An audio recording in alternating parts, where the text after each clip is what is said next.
Bismillahirrahmanirrahim. Assalamualaikum warahmatullahi wabarakatuh.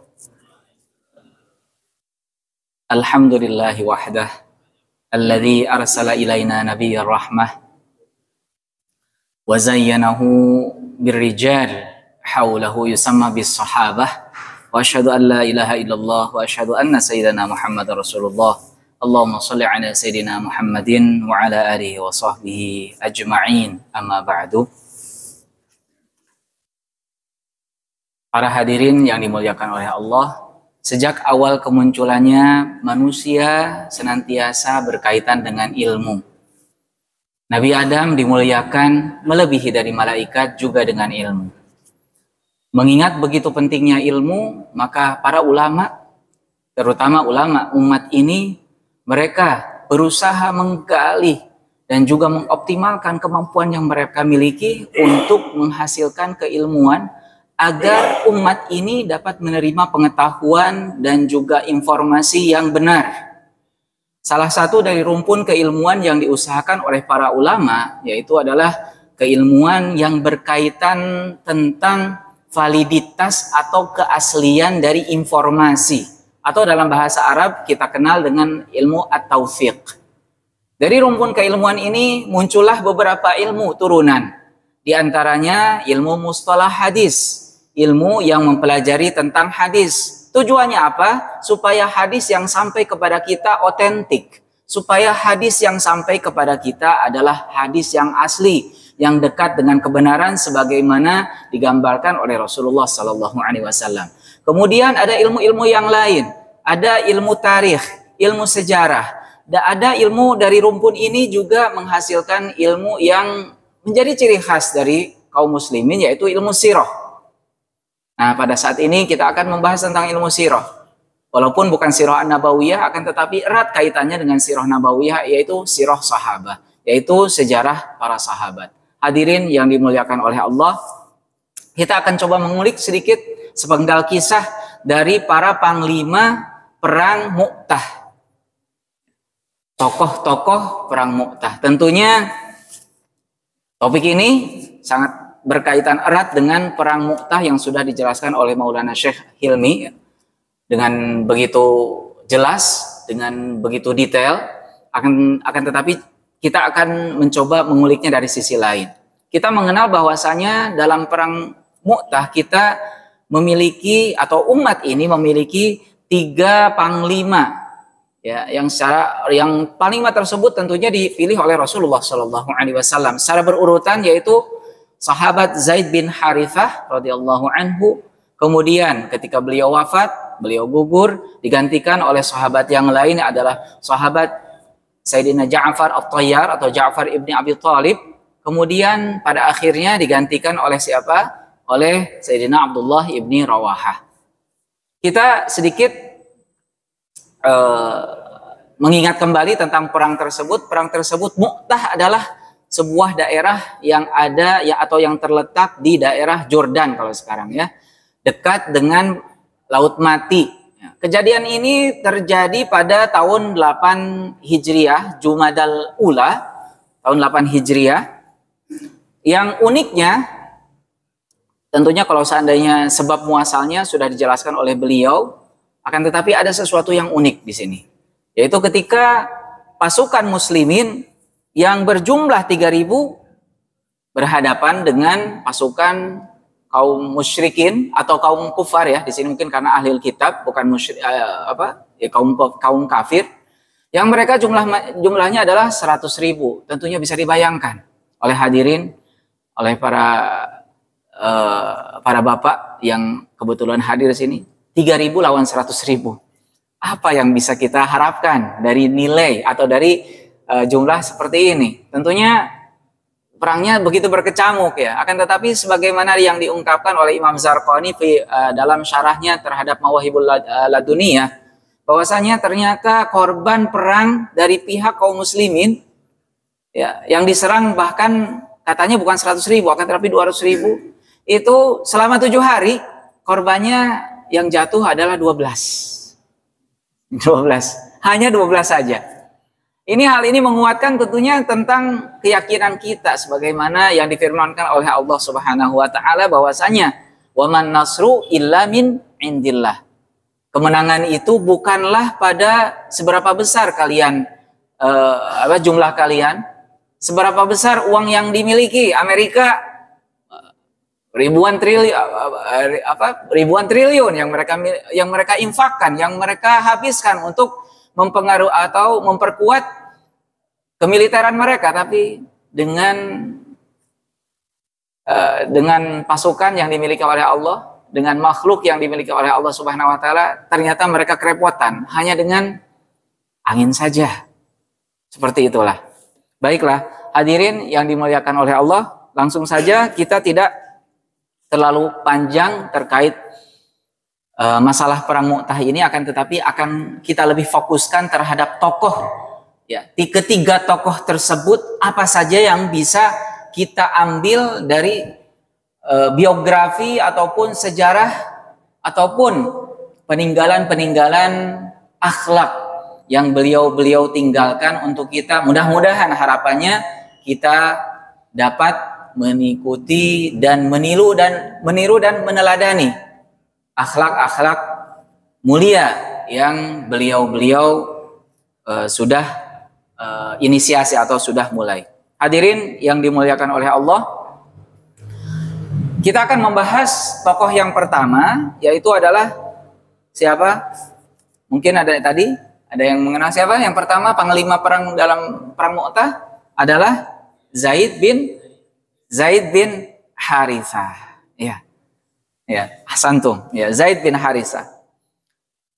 Mengenai namanya, beliau adalah Zaid bin Harithah bin Syarahil Al-Kalbi, yaitu dari Bani Kalbi, dari Bani Ibnu Ka'ab Al-Kalbi. Walaupun secara itu dari sisi nasab, akan tetapi beliau terafiliasi atau terhubung dengan Quraisy karena diadopsi oleh Rasulullah SAW. Kita akan langsung saja mengenai kisah kenapa atau bagaimana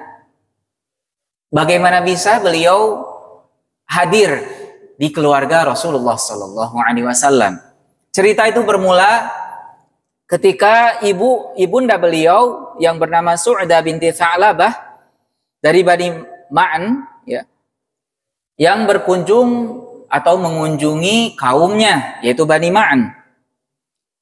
Dan tentunya bagi seorang ibu yang memiliki naluri keibuan, ibu yang masih memelihara akhlak yang baiknya, tidak meninggalkan anaknya begitu saja. Maka sang anak atau sang putra yaitu Zaid dibawalah bersamanya. Pada saat itu usia sahabat Zaid bin Harithah itu sangatlah kecil, ya. Mungkin kalau kita bayangkan sekarang adalah seperti anak balita gitu. Nah, dalam proses ziarah atau dalam proses kunjungan tersebut, tiba-tiba saja Bani Ma'an yang menjadi keluarga dari ibunda sahabat Zaid bin Harithah itu diserang oleh pasukan berkuda dari Bani Al-Qain Al-Jasr. Pasukan tersebut menyerang rumah-rumah, dan tentunya karena ini posisinya atau kejadian tersebut terjadi pada zaman jahiliyah yang mereka tidak mengenal, mungkin sedikit sekali ada kemanusiaan di sana, maka terjadilah yang dinamakan penawanan. Dan pada saat itu masih berkembang tentang masalah perbudakan, dan salah satu yang ditawan adalah Zaid atau sahabat Zaid bin Harithah. Maka dibawalah sahabat atau sahabat Zaid bin Harithah tersebut oleh pasukan Al-Qain bin Jasr tadi. Kemudian karena mereka berpikirnya ini adalah sebuah rampasan perang, tentunya untuk mengoptimalkan, maka apa yang harus mereka lakukan? Maka mereka menjual beliau di pasar Uqaz, ya, yang ada di Mekah pada saat itu. Maka diobrallah, mungkin bahasanya seperti itu, ditawarkanlah kepada siapapun yang berani untuk membeli beliau. Dan seketika itu datanglah Hakim bin Hizam, ya, seorang ponakan dari Sayyidah Khadijah, membeli sahabat Zaid bin Harithah dengan seharga 400 dirham. Sebagai gambaran, 1 dirham itu kalau dalam sisi ekonomi Islam itu memiliki berat kurang lebih 2,975 gram atau kurang lebih 3 gram. Kalau seandainya perak pada hari ini berharga 1 perak atau 1 gramnya adalah 15.000, maka kalau kita kalikan 3 gram menjadi 45.000 kurang lebih. Maka beliau atau sahabat Zaid bin Harithah yang pada saat itu masih berusia muda atau masih anak kecil, itu dijual dengan harga 18 juta. Manusiawikah seperti itu? Tentunya tidak manusiawi. Islam sangat membenci sekali yang namanya perbudakan dalam bentuk apapun. Mungkin kalau dalam bahasa sekarang adalah perdagangan manusia, ya, seperti itu. Bahkan Islam senantiasa mengaitkan beberapa kafarat atau beberapa hukum tebusan dari sebuah dosa itu dengan apa? Dengan pembebasan budak. Jika seseorang membunuh tanpa sengaja, maka salah satu di antara bagian dari taubat adalah dengan memerdekakan budak. Atau mereka yang melanggar sumpah, maka salah satu dari proses taubatnya ada memerdekakan budak. Dan atau zihar, yang mereka yang menyamakan istrinya dengan ibunya dalam artian tidak boleh digauli, itu juga adalah sebuah dosa yang taubatnya prosesnya itu dengan memerdekakan budak. Begitu bencinya Islam terhadap segala keputusan atau segala aturan yang tidak memanusiakan manusia, seperti itu. Maka setelah dibeli oleh Hakim bin Hizam, beliau adalah seorang sahabat, ya. Hakim bin Hizam dihadiahkanlah kepada Sayyidah Khadijah. Nah, ketika Sayyidah Khadijah itu menikah dengan Rasulullah SAW, maka beliau menghadiahkan Zaid bin Harithah kepada Rasulullah SAW untuk kemudian beliau adopsi, yang ya sebagaimana kisah sejarah yang diungkapkan oleh para sejarah dan juga oleh Maulana Syekh, ya, Syekh Hilmi, yang mengatakan bahwasanya Zaid bin Muhammad yang kemudian turun ayat yang mengoreksi terkait aturan hukum tentang adopsi, bahwasanya ketika seseorang mengadopsi tidak diperkenankan. Kalau zaman jahiliyah mereka menjadikan orang yang diadopsi itu berhak atas hak waris dan lain sebagainya, yang dianggap sebagai anak sendiri. Akan tetapi Islam tidak seperti itu. Islam lebih menghargai, atau Islam begitu menghargai nasab, Islam begitu menghargai keluarga, Islam begitu menghargai tata sosial. Maka yang terbaik adalah apa?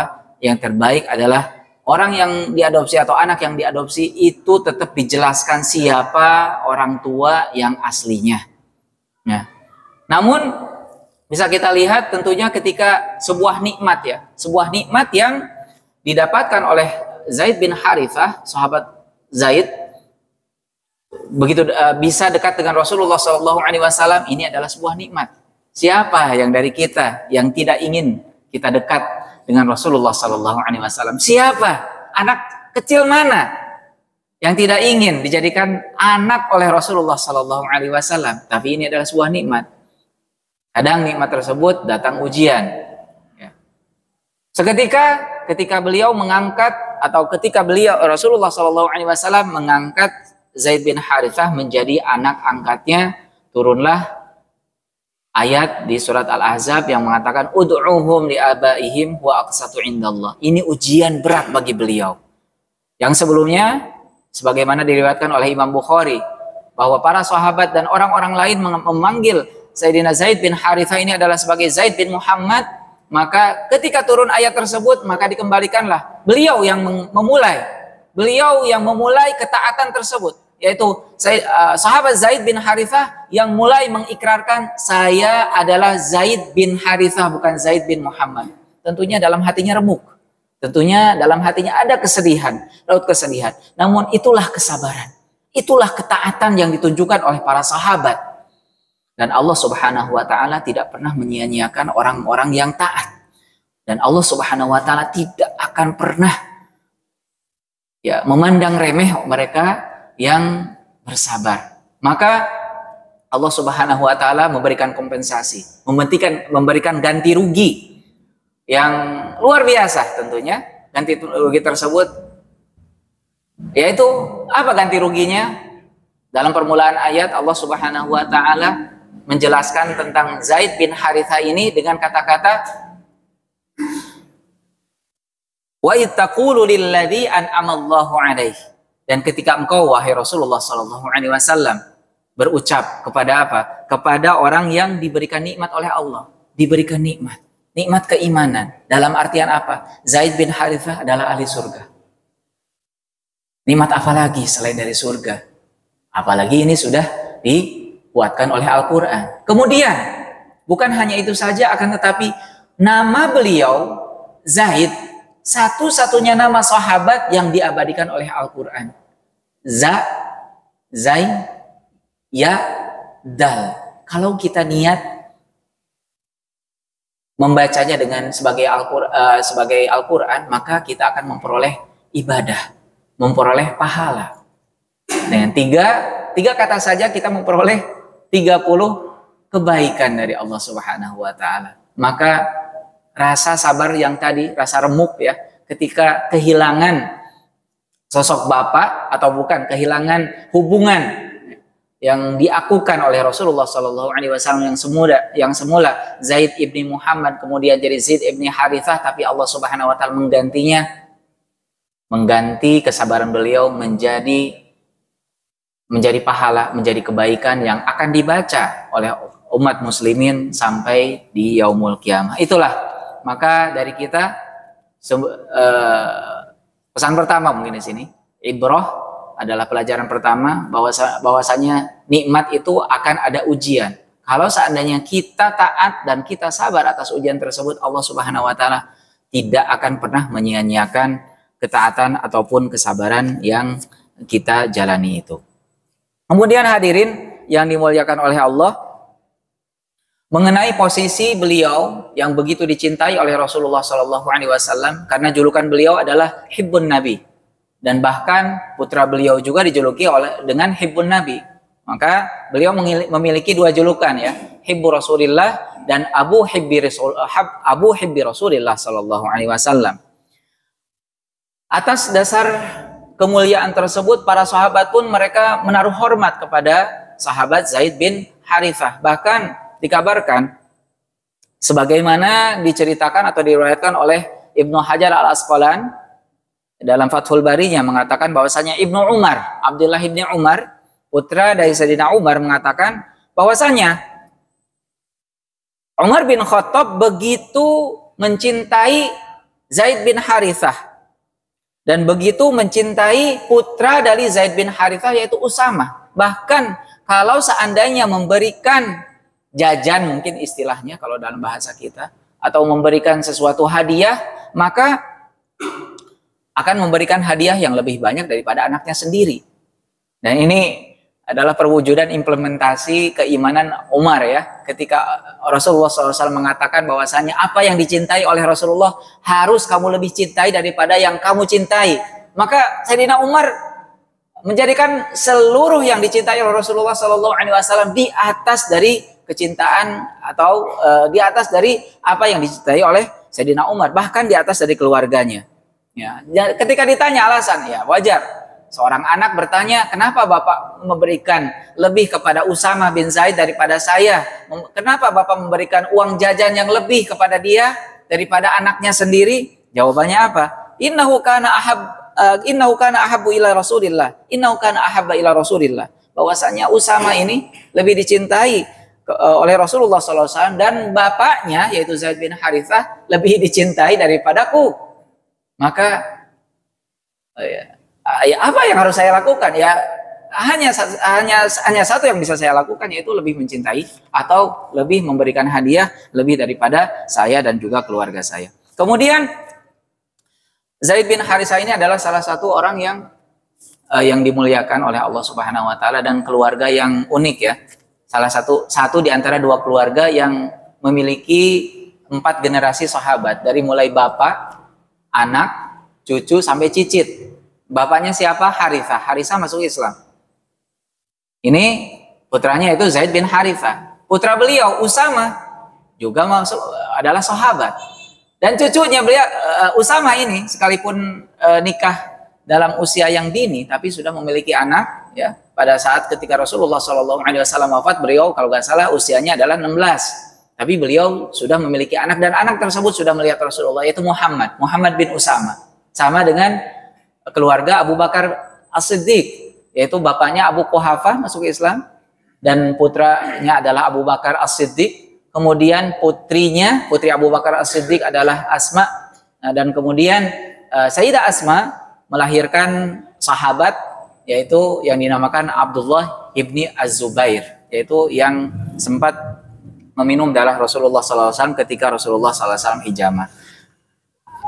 Pelajaran apa yang bisa kita petik? Mungkin salah satu dari kisah sebagaimana diungkapkan oleh Ibnu Abdul Bar dalam kitabnya Al-Isti'ab. Beliau menceritakan bahwasanya suatu hari pernah Zaid bin Harithah ini menyewa keledai, ya, menyewa keledai dari orang Taif, yang kebetulan orang yang menyewakan ini agak sedikit otoriter. Dalam artian apa? Dia bersikap semena-mena. Ya, jadi ada sebuah syarat yang diungkapkan oleh pemilik dari keledai tersebut. Apa yang dikatakan oleh pemilik keledai? Kamu boleh menyewa keledai saya, akan tetapi kamu harus mengikuti apa yang saya inginkan. Dan ternyata sahabat Zaid bin Harithah menyetujui terkait syarat tersebut. Akan tetapi yang disayangkan, ternyata keledai tersebut itu dibawa ke tempat al-kharibah. Famala bihi ilal kharibah, diarahkan ke tempat atau rumah kosong. Dan ternyata selidik rumah tersebut didapatkanlah banyak mayat di sana, digiring ke tempat penjagal. Ini bahaya tentunya ya. Kemudian hadis tersebut menjelaskan, falamma arada ayyaqtulahu, ketika penjagal tersebut akan membunuh Zaid bin Harithah, ada satu permintaan dari sahabat Zaid bin Harithah ini. Qala lahu da'ni usolli rak'atain. Nah ini, biarkan saya sholat 2 rakaat.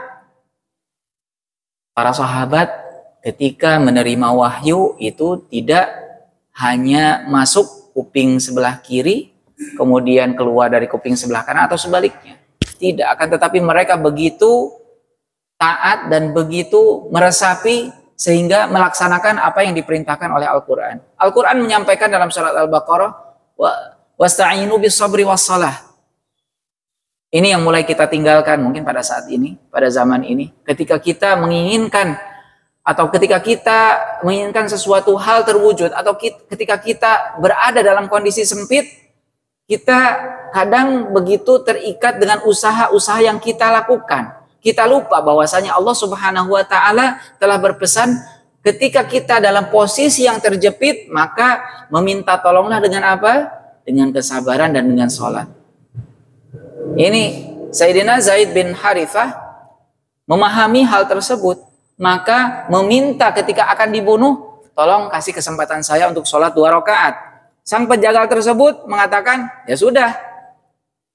Qala shalli, silakan sholat. Faqad shalla qablaka haula falam tanfa'uhum sholatuhum. Mayat-mayat yang kamu lihat ini di hadapan kamu ini, itu mereka juga meminta sholat. Akan tetapi sholatnya tidak memberikan efek sama sekali terhadap mereka. Tetap saya bunuh, katanya. Ya. Jadi orang yang seperti ini hanya melihat sesuatu hal yang zahir saja. Kadang kita diuji oleh orang sekitar kita. Ngapain sholat tapi nggak pernah kaya? Ngapain sholat tapi kehidupannya tetap sempit. Ngapain sholat tapi tetap masih bodoh? Ngapain sholat? Tidak ada hubungannya dengan itu. Rizki jangan menjadikan Allah Subhanahu wa taala menjadi patokan, atau itu adalah mungkin seharusnya kita perlakukan itu sebagai sebuah ujian. Kalau kita sabar dengan ujian yang ada di sekitar kita, dengan kata-kata orang yang memberikan pesimisme atau menyebarkan pesimisme ketika kita mau sholat, digojlok seperti itu. Ketika kita hendak sholat, ada keluar kata-kata kotor seperti itu. Maka harusnya seorang muslim tetap tegak, tetap konsisten. Maka beliau tidak terpengaruh dengan kata-kata sang penjagal tersebut, maka akan tetap sholat.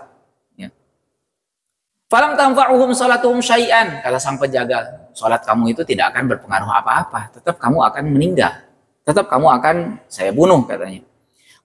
Kemudian Zaid bin Harithah berkata, falamma sholaitu, ketika saya sudah rampung sholatnya, sudah selesai, atani liyaqtulani, sang penjagal tersebut datang kepada saya. Fakultu, kemudian saya berucap apa? Ya arhamar rahimin. Sebuah kata-kata yang muncul dari hati, dan ini adalah sebagai gambaran dari surat Fatir ayat 10 ketika Allah Subhanahu wa taala berfirman, ilaihi yas'adul kalimut thayyibu. Kita harus yakin dalam keimanan kita bahwasanya kalimah thayyibah itu akan menembus langit. Ilaihi, kepada Allah lah, yas'adul kalimut thayyibu. Sebuah kata-kata yang baik, atau baik zikir, baik istighfar maupun doa, itu menembus langit. Zikir apapun ya, bahkan zikir Allah itu menembus langit. Zikir fard atau zikir apapun, subhanallah, ya arhamar rahimin. Beliau mengucapkan seperti itu dengan penuh keyakinan. Sahabat Usama bin Zaid, sahabat Zaid bin Harithah mengatakan, fasami'a sautan, kemudian setelah saya mengucapkan ya arhamar rahimin tadi, sang penjagal mendengar suara. Apa suaranya? La taqtulhu, gitu. Jangan kau bunuh dia. Dia mendengar suara itu. Fahabadzalika, kemudian sang penjagal itu merasa ketakutan. Ini suara dari mana? Akhirnya dalam hadis tersebut dijelaskan bahwasanya fa kharaja yatlubu sahiba. Dia mencari-cari mana tadi sumber suaranya. Siapa yang bilang yang melarang saya untuk membunuh orang tersebut? Falam yajid syai'an, dia tidak menemukan sesuatu. Faraja'a ilayya, maka sang penjagal tersebut kembali kepada sahabat Zaid bin Harithah. Fanada, itu kemudian apa yang saya lakukan? Saya mengucapkan kembali ya arhamar rahimin, adalah sebagai bentuk permintaan tolong dari seorang hamba yang tidak mampu menghadapi kondisi yang ada di depannya. Ya arhamar rahimin, saya berlindung kepada orang yang begitu penyayang, yaitu Allah Subhanahu wa taala. Tidak ada yang lebih penyayang dari Allah Subhanahu wa taala. Dan beliau ulangi 3 kali.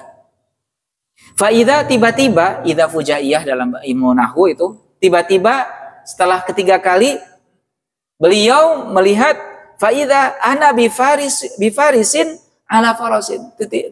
Tiba-tiba ada seorang pendekar yang begitu gagah yang sudah ada di depan sang penjagal tersebut. Yang luar biasanya pendekar tersebut di tangannya memegang harobah atau tombak. Harobah hadid, tombak dari besi. Fi ra'siha syu'lah, di ujungnya itu ada kobaran api. Fata'anahu biha, maka dengan tombak tersebut ditusuklah sang penjagal. Luar biasa, ya arhamar rahimin. Ya, mungkin ini bisa menjadi sebuah sanad ya. Jadi jadi Ibnu Abdul Bar menceritakan dalam kitab Al-Isti'ab bahwasanya Zaid bin Harithah mengamalkan ya arhamar rahimin ketika dalam posisi terjepit, ketika ada penjahat yang bermaksud untuk melecehkan atau bertindak anarkis terhadap beliau. Fam fadaha min dhahrihi, kata sahabat Zaid bin Harithah itu, jadi sampai tombak tersebut menembus punggungnya. Fawaqa'a mayyitan, maka matilah tentunya. Ya kalau sudah ditusuk sampai belakang nggak mungkin masih hidup lagi ya. Tentunya sudah mati. Kemudian sang pendekar tadi menjelaskan, berbicara kepada Sayyidina Zaid bin Harithah. Qala li, kemudian sang pendekar tersebut berkata kepadaku, lama da'auta lil mar'ula, ketika kamu memanggil atau ketika kamu berdoa dengan ya arhamar rahimin pada kali pertama, maka saya pada saat itu kuntu fis sama'i sabi'ah, saya pada posisi itu di langit ketujuh. Kemudian ketika kamu memanggil yang kedua kalinya, saya ada di langit yang pertama. Ketika kamu memanggil kembali pada posisi yang ketiga, saya sudah ada di sini. Begitu luar biasanya sebuah doa. Ya, itu kembali pada surat Fatir ayat 10, ilaihi yas'adul kalimut thayyibu wal amalus sholihu yarfa'u. Kalau amal itu ada yang harus mengangkatnya, yaitu keikhlasan. Tapi kalau kalimat thayyibah, baik istighfar, baik sholawat, baik doa ataupun zikir, itu langsung ke atas tanpa ada hijab. Hadirin yang dimuliakan oleh Allah, tokoh pertama Zaid bin Harithah. Kita beralih mungkin karena waktu yang mepet, langsung ke tokoh yang ketiga, yaitu Abdullah bin Rawaha. Abdullah bin Rawaha adalah juru bicara Rasulullah Sallallahu Alaihi Wasallam, salah satu di antara 3 juru bicara Rasulullah Sallallahu Alaihi Wasallam yang memiliki kemampuan sastra yang tinggi. Ya, di samping dari Hasan bin Thabit, Ka'ab bin Malik, beliau adalah salah satu yang diandalkan oleh Rasulullah Sallallahu Alaihi Wasallam. Abdullah bin Rawaha ini memiliki sifat-sifat unik yang mungkin bisa salah satunya ya mungkin bisa kita teladani, yaitu diantaranya apa? Beliau adalah sahabat yang memiliki keimanan yang paling kuat, sebagaimana diungkapkan oleh atau hadis yang diriwayatkan oleh Imam Bukhari dan Imam Muslim dari Abu Darda radhiyallahu anhu, bahwasanya pada suatu ketika para sahabat keluar bersama Rasulullah Sallallahu Alaihi Wasallam dalam di bulan Ramadan, posisinya sedang saat berpuasa, dan pada saat itu begitu panas. Saking panasnya, masing-masing dari para sahabat semuanya menempelkan tangannya di kepalanya.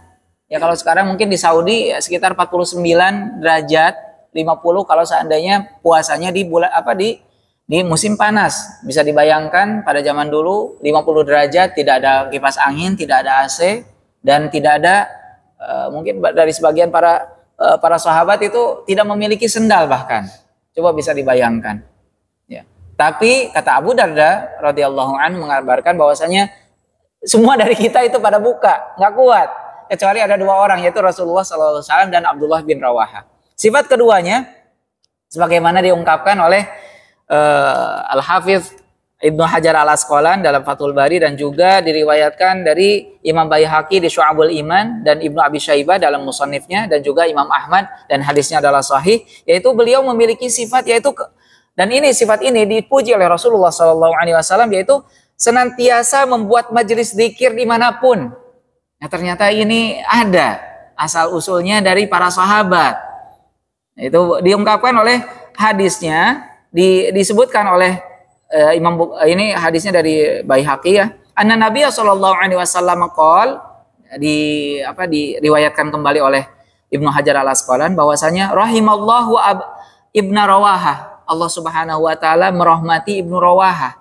Kenapa? Yaitu Abdullah bin Rawaha, karena innahu yuhibbul majalis allati tatabaha bihal malaikah. Karena ya, sekalipun beliau sudah wafat pada perang Mu'tah ini, tapi ada kesan baik yang ditinggalkan, yaitu beliau senantiasa mengajak orang-orang yang di sekitarnya itu ketika bertemu siapapun, beliau akan senantiasa membuat majelis zikir, langsung ayo kita daripada ngobrol ya kita berzikir bersama. Ya, wa kana idza laqiya ahadan, kata Ibnu Hajar, ini disampaikan ketika beliau mendapati siapapun qala lahu ijlis bina, ayo mari duduk dengan saya majlis nu'minu sa'atan, kita beriman ya walaupun barang sedikit ya, walaupun barang sebentar. Ya, baik itu zikir, baik itu istighfar, baik itu baca sholawat, baik itu baca Al-Quran bareng-bareng. Itu kebiasaan beliau, dan itu dipuji oleh Rasulullah SAW. Seandainya hal tersebut itu mungkin melanggar, maka Rasulullah SAW tidak akan memuji. Bahkan Rasulullah SAW tidak akan tinggal diam. Itu salah satu yang ditinggalkan oleh Abdullah bin Rawaha. Mungkin ada sifat yang terakhir, yang bisa jadi catatan di sini adalah ya kembali sebagai implementasi dari ayat yang wasta'inu bisabri wassalah. Ketika beliau sudah wafat atau gugur dalam perang Mu'tah tersebut, para sahabat penasaran apa kebiasaan yang biasa dilakukan oleh sahabat Abdullah bin Rawahah. Kemudian datanglah salah satu sahabat mendatangi istrinya. Kemudian kata Ibnu Hajar al-Asqalan, ya, ini hadisnya diriwayatkan oleh Ibnu Mubarak dengan sanad yang sahih, mengatakan qala tazawwaja rajulun imra'atan Abdullah bin Rawahah. Setelah beliau wafat, ada seseorang yang menikahi janda Abdullah bin Rawahah. Maksudnya ketika sudah ditinggalkan, beliau menikahinya. Kemudian fasalaha, bertanya kepadanya apa yang biasa dilakukan atau amalan-amalan apa saja sih yang biasa dilakukan oleh Abdullah bin Rawahah. Sang perempuan tersebut menjawab, karena idza arada ayakhruja min baitihi, apabila dia hendak keluar dari rumahnya, Abdullah bin Rawahah senantiasa melakukan sholat 2 rakaat. Dan apabila kembali dari tugasnya di luar atau kembali ke rumahnya kembali, maka yang pertama kali dilakukan oleh Abdullah bin Rawahah adalah sholat 2 rakaat. Maka ya, setelah kita menyimak ya, dari sejarah 2 orang tokoh tadi ya, panglima tadi, mungkin ada beberapa hal yang mungkin walaupun 1 atau 2 bisa kita teladani ya, karena beliau ini memiliki tempat yang begitu mulia di hadapan Allah dan Rasulullah SAW. Maukah kita bersama bersanding nanti di hadapan nanti di yaumul qiyamah, bersanding bersama beliau adalah sebuah tentunya nikmat yang begitu besar. Ya, demikian yang dapat kami sampaikan, kurang lebihnya mohon maaf. Wabillahi taufiq wal hidayah wa ridha wal inayah. Alhamdulillahirabbil alamin, subhanakallahumma bihamdika asyhadu an la ilaha illa anta astaghfiruka wa atubu ilaik. Wassalamualaikum warahmatullahi wabarakatuh.